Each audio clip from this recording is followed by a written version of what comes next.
Hi guys, welcome back to another video, and in today's video we are going over the trades that I took on the 1st of, the 2nd of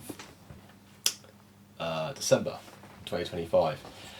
I'm so sorry for the video being a day late. I was really busy yesterday, didn't get time to recording this, but I hopefully I'm also a lot louder. I've had a lot of people messaging me saying I'm too quiet. Thank you for letting me know.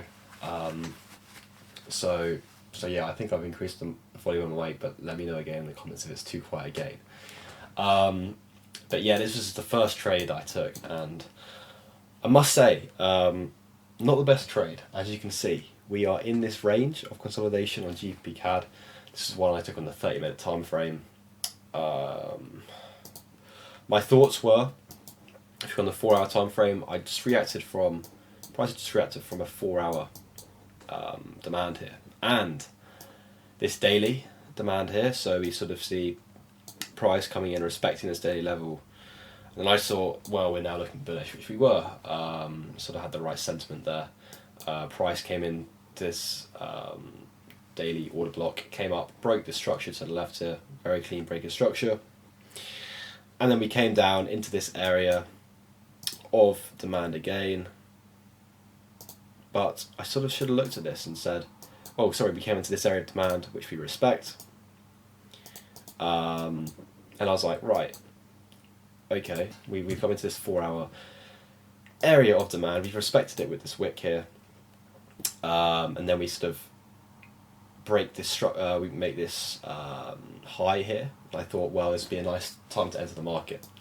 And I think my bias was right on this one, on the higher time frames, because we do go to now take out these highs to the left here.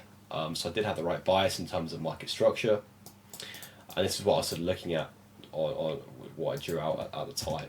But if we look at the actual setup itself, it just was not a good setup. We had a clear consolidation, which I should have, it's really poor. I should have looked at this better. I sort of thought we were reacting very many times off this, but of course look at the highs as well. 1, 2, 3, 4, 5 when we come up, and then go down to stop loss. So this was a poor trade. This wasn't a trade I would be taking again. This could have been forced. This could have been psychological, just because it had a really nice potential, which it did. You know, I would have been aiming for a 1 to 10 here, my second TP, with one at this high here, which one at a 1 to 4 or a 1 to 3 here. My TP1, depending on how price would have reacted off and carried on going. But that's unfortunate. Well, it's not really unfortunate. I should not have taken this trade. I will not be taking this trade again when I see this as a consolidation. But it does make me happy, because I do know I make less mistakes in trading. But when I do make mistakes, I know I do get annoyed with myself, but in the same time, it does make me a better trader.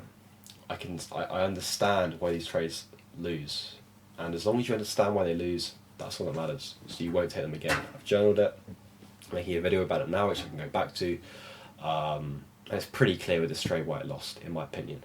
Even though we had the trend right, a decent entry, the setup itself was pretty poor.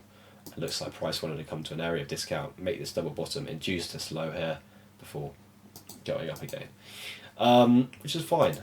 So the other trade I took was on the 5-minute time frame. Yesterday it was on Germany 30. This was a very, very frustrating trade, unfortunately. This was the trade I took right here. If I just quickly go back, this is a trade. It was a decent setup. We just broke this highs to the left here pretty well. Market structure was obviously bullish. We were respecting sort of demands up to the setup as well. We had this one here, which price respected before going up. We then broke past this high to the left here, so we were clearly bullish. Price then makes this decent liquidity. It's not the best setup in the world, but it's definitely valid, and we then we break these highs again with this liquidity, come pretty nicely down, and then we get wicked out. On MT5 the wick was even smaller. It was 0.3 pips, which I got wicked out by, which is frustrating before going to my target, which was 1 to 3 at the highs here on this trade, which is annoying. You know, but that is trading for you. We live and we learn, and we don't win everything. Yes, this isn't the highest quality setup, but I do like these sort of trades on Germany 30. Germany 30 does like to make these, does like to respect these sort of, people call it buy side liquidity.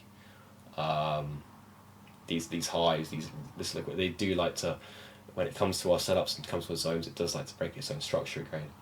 So I sort of thought this, you know, I just sort of saw this price action playing out here, where you know, comes down to our zone, respects it, breaks this area of liquidity again. Another zone comes down, breaks this area of liquidity, and then comes to our zone down, and it does break its level of liquidity again. It's not until this one fails before we see the reversal again. So yeah, that's why I was sort of interested in the setup. It's probably a A- setup, still valid to take.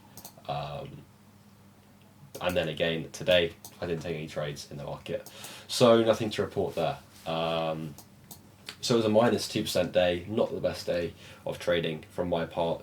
I like the setup. I didn't like the gbpcad setup in hindsight. In terms of emotions, they were pretty good throughout the trades. You know, didn't close early, didn't get here and then close here. I'm very happy that it went to stop loss. So yeah, we move on. But if you guys do enjoy the video, make sure you smash the like button and subscribe for more content. I'll leave the link to the Discord in the description below. It's completely free. And yeah, see you guys in the next one.